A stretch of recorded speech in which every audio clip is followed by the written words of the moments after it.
Hey there YouTube, it's Cadiot, and welcome back to another episode of Building a Medieval Fantasy World.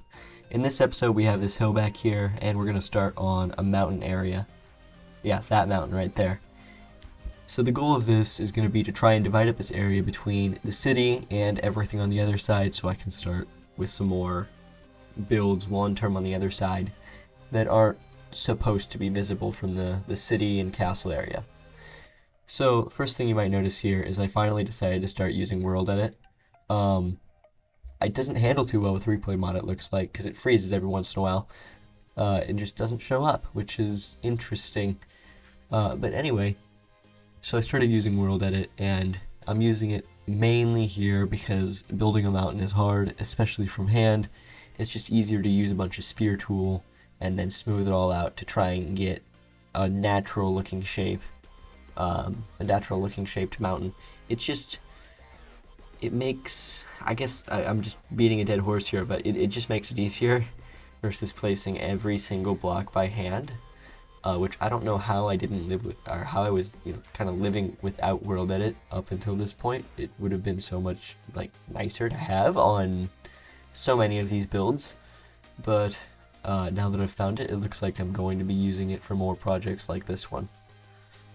So right here I'm building a mountain, and it's the same stone palette that the castle's made out of. The idea being that the local stone palette or the local stone is all consistent of stone and andesite and iron and maybe coal or something else, and that's kind of what the local material is, and that's why the castle was built out of this. And this might have been the mountain that was mined out of.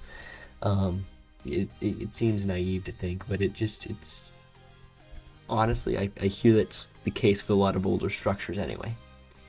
So now we fly around the side here, and I start building a tree in this very dark portion of time-lapse, I guess. It's really dark on this side of the cliff. I start building custom trees. These are some interesting thing. I don't know how I feel about them. They're okay. They could be better. But they're alpine-looking trees. I don't know what to say. They're made of spruce. They're spruce tree things. They kind of look like Christmas trees. I don't know. It's a tree, and we should be happy we at least get custom trees for me at this point, because I'm not the best at them. But without them, this would look like absolute dog crap, I would say, because I'm not gonna lie, the basic in-game trees that Mojang provides are just kind of meh in comparison to anything you can do with custom, even if they look as bad as what I've kind of built here for special Christmas tree looking fantasy trees. Yeah, that's how we justify it. They're not supposed to look realistic, they're supposed to look fantasy. There we go. Okay, so now we move around the side here, and this is the start of a monastery tower thing.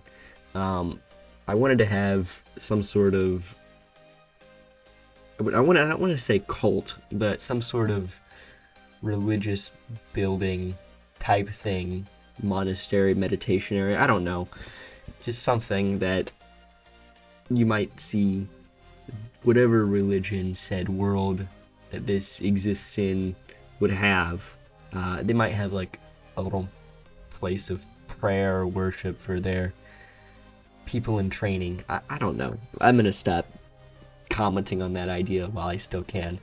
So here I'm using sort of a mud brick palette, mushroom. It's the same one I used last episode in the ravine village on one of the houses.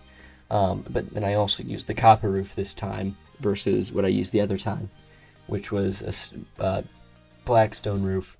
Not blackstone, deep slate. They're the same. They're basically the same. They're both dark colors. They work together. Whatever. Copper roof. I'm using the copper roof styling that I've started using more and more recently.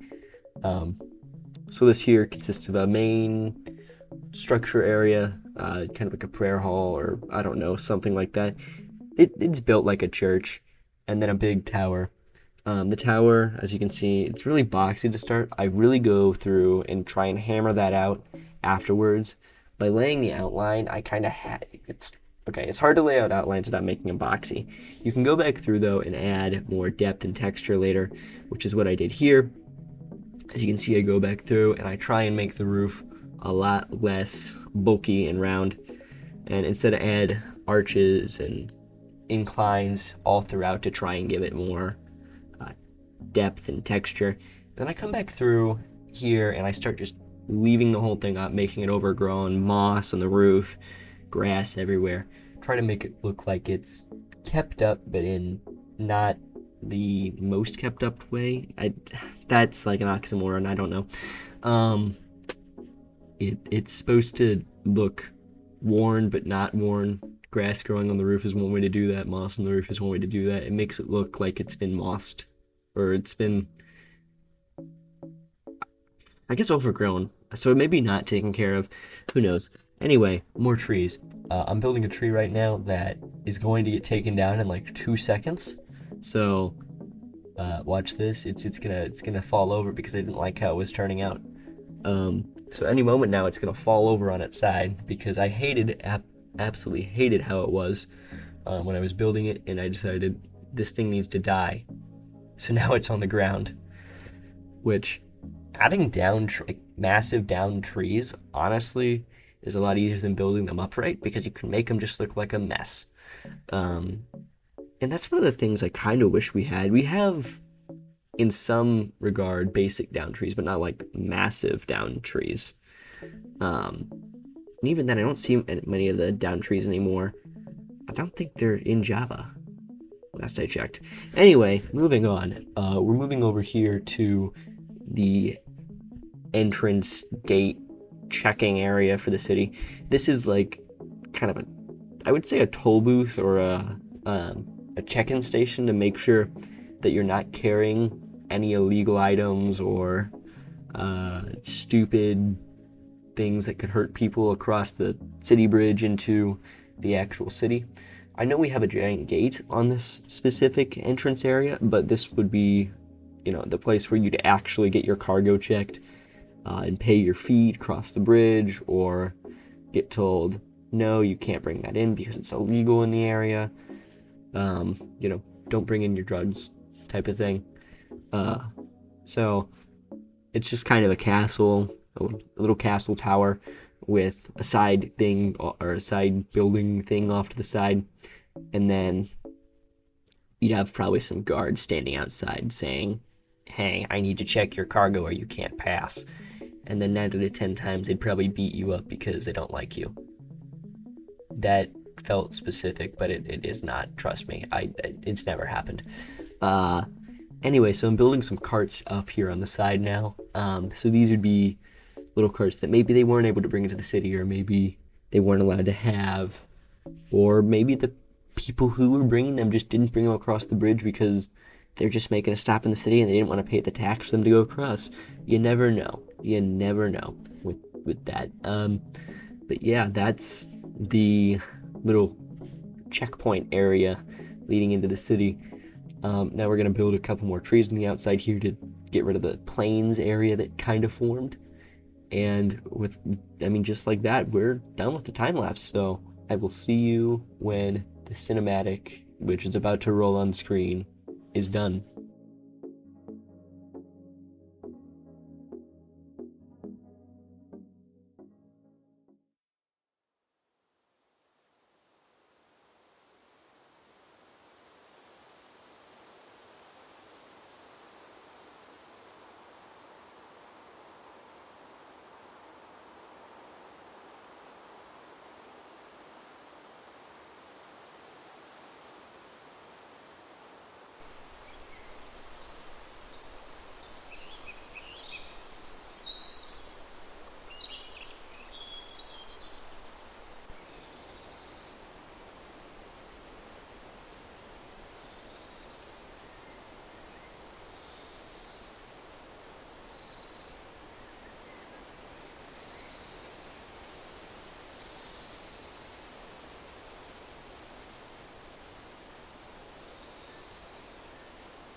it's close enough to done now, so I'm just gonna go ahead and say it. If you liked the video, hit the like button. Leave a comment if you are so inclined to do so. Hit subscribe because I want you to. You like these videos? You should watch them. Well, that's all for now. I've been Cadiot, and I'll see you in the next one. Bye!